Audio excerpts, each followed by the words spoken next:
Good afternoon, everyone. My name is Nick Kipke. I'm the House Minority Leader, and I'm really thrilled to be here presenting legislation that I believe will have a tremendous impact on the quality of life here in Maryland. Over the last several years, 7 to be exact, Marylanders have had to put up with what has been a deluge of new taxes, new tolls and increases, and new fees. All totaled, Marylanders have had to absorb over 80 new taxes, tolls, and fees. This is very expensive, it's very costly, and it's making a huge impact on Maryland families. It's had such an impact that Marylanders are leaving Maryland. Recent IRS data shows that Marylanders have left our state in droves. Many are moving to Florida and the Carolinas, but some, they're not even moving that far. They're just jumping across our border to Delaware and Sussex County, or to Pennsylvania, to York and Lancaster County. The numbers are staggering. We've lost over $8 billion of taxable adjusted gross income of Marylanders, lifelong Marylanders, who want to stay in this state, but they're finding it too hard to call Maryland home. So a simple move across our border saves the average person thousands of dollars a year in lower taxes, tolls, and fees. We in the House Republican Caucus, we love Maryland. We love Marylanders, and we want to fight for Maryland families. That's why this year we're offering legislation that will lower taxes for Maryland. Now, some will say that the taxes were necessary to weather the storm of the downfall in the economy, or necessary to do certain things that will make Maryland better.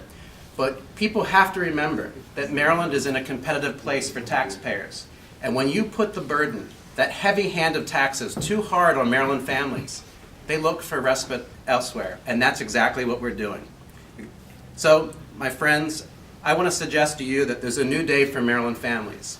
Tax relief must be embraced to keep Maryland strong. It must be embraced to help Maryland families take a vacation, work a little less overtime, spend some time with their family, fill up their gas tank and go on a trip, go out to dinner occasionally.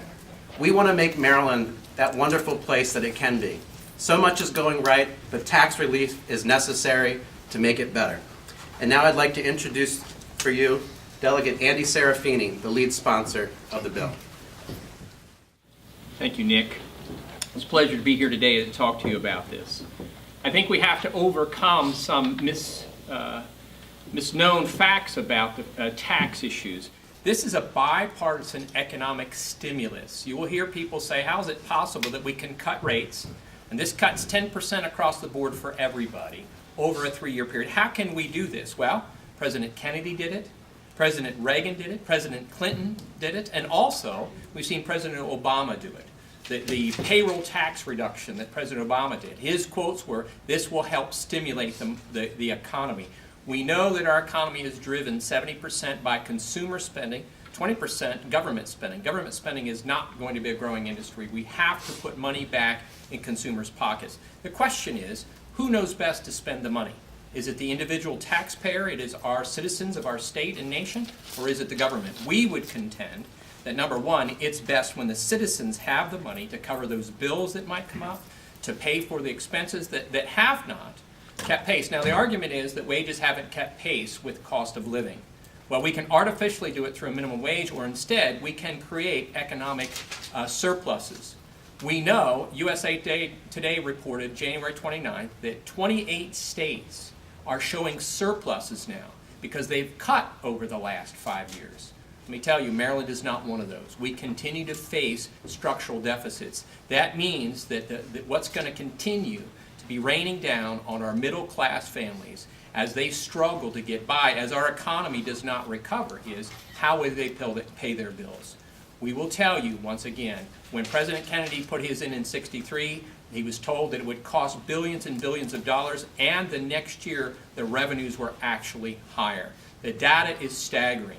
We have people here from ALEC today that can show you research, but we see it in our own state.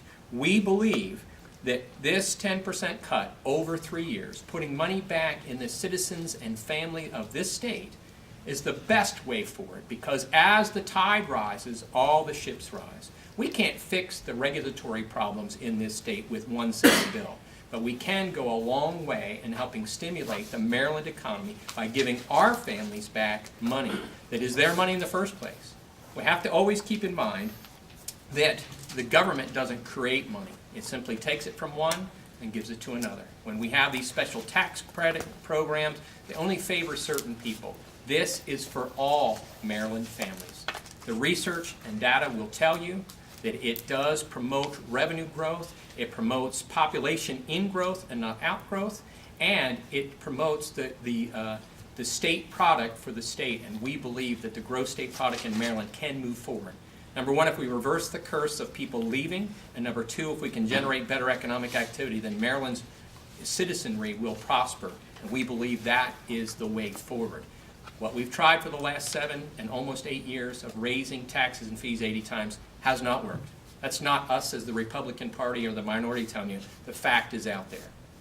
All we have to do is look at the facts and figures and know that that part of the truth is certainly on our side. It's time for a change. It's time to say that we care about families, and this is the best way we can do that. And with that, at this point, we'll entertain any questions that you might have.